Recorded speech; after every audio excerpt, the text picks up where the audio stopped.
Olá, hoje nós vamos falar sobre um dos temas mais importantes para a humanidade, a agricultura. Atividade fundamental para a existência humana, né? A primeira atividade econômica que fixa o homem à terra. A agricultura é uma atividade econômica responsável pelo cultivo de vegetais. O objetivo da agricultura, no primeiro momento, era alimentar a humanidade, alimentar animais e agora serve muito para alimentar as indústrias. Então, esses são os três objetivos fundamentais da agricultura. Esses objetivos têm se invertido com o passar do tempo, com o desenvolvimento das atividades econômicas, com o próprio sistema capitalista.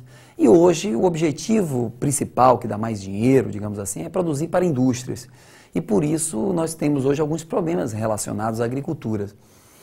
O primeiro problema é a fome. A fome é um problema cruel. É um problema horrível que afeta uma parte significativa da humanidade, dramático, afeta também o nosso povo brasileiro, graças a Deus em escala menor, bem menor que o da África, por exemplo, que vive situações por guerras étnicas, por falta de produção, organização de produção e também catástrofes muitas vezes climáticas e epidemias.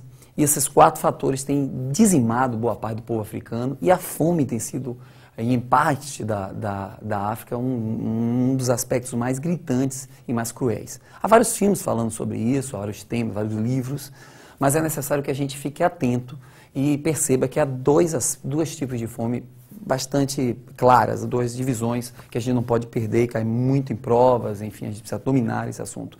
A fome vinculada à desnutrição, que é a fome crônica, quando o sujeito não tem o que comer. Isso é a fome grave, afeta 800 milhões de pessoas, principalmente os povos africanos.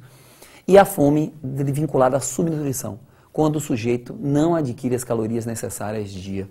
Essa fome é encontrada de maneira mais espalhada no mundo todo, 1,5 bilhão da humanidade passa essa subnutrição, o que gera, obviamente, aos poucos, a morte desses indivíduos, a diminuição da expectativa de vida dessas pessoas. E por que existe fome?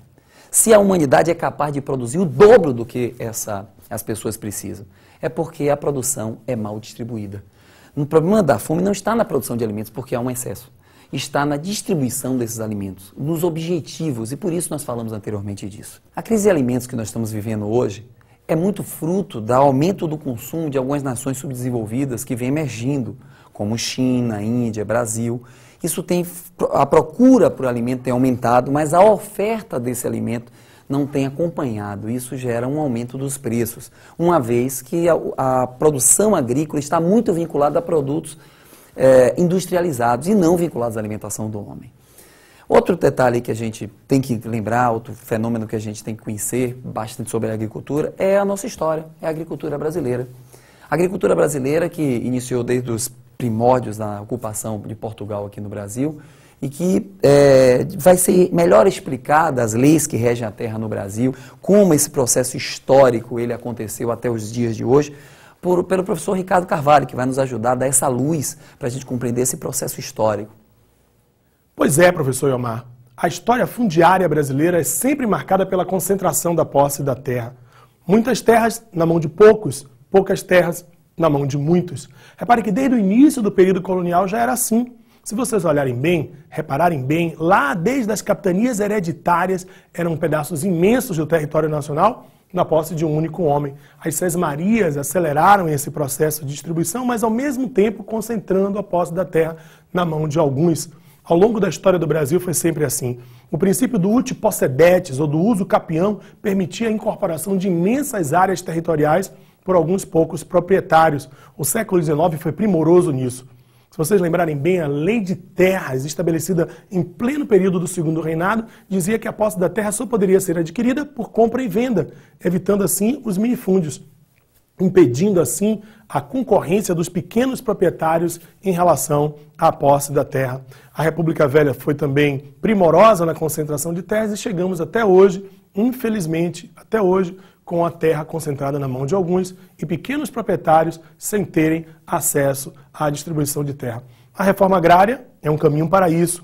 A luta do movimento sem terra busca, de alguma forma, tentar garantir justiça para a questão fundiária brasileira. Nós esperamos que, quem sabe, no futuro, essa distribuição possa melhorar. É com você.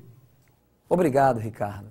Como vimos, o Brasil nunca criou leis que, de fato, distribuíssem a terra melhor nesse país. Isso gerou um processo histórico extremamente excludente. O Brasil é um dos países que tem uma das piores distribuições de terra do mundo.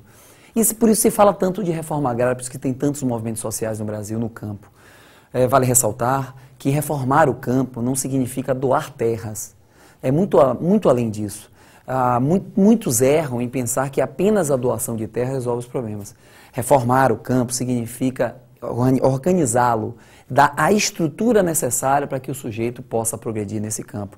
Dar a tecnologia a ele. Não doar a terra apenas vai fazer com que ele continue praticando de maneira inadequada práticas agrícolas, queimando o solo, prejudicando o solo e abandonando depois essa terra ou vendendo-a. Então o ideal é criar uma infraestrutura capaz de mantê-lo nessa terra, que ele consiga viver sozinho. Então a reforma agrária é dar as condições de produção no campo, não se pode esquecer isso.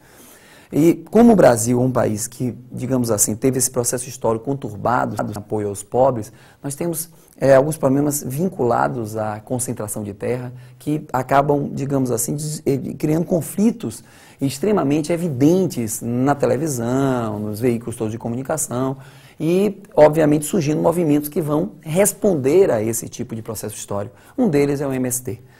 O aparecimento de movimentos sociais que lutam pela posse da terra são movimentos, de certa forma, legítimos diante do quadro de exclusão, do quadro de má distribuição de terras, como você nota aqui.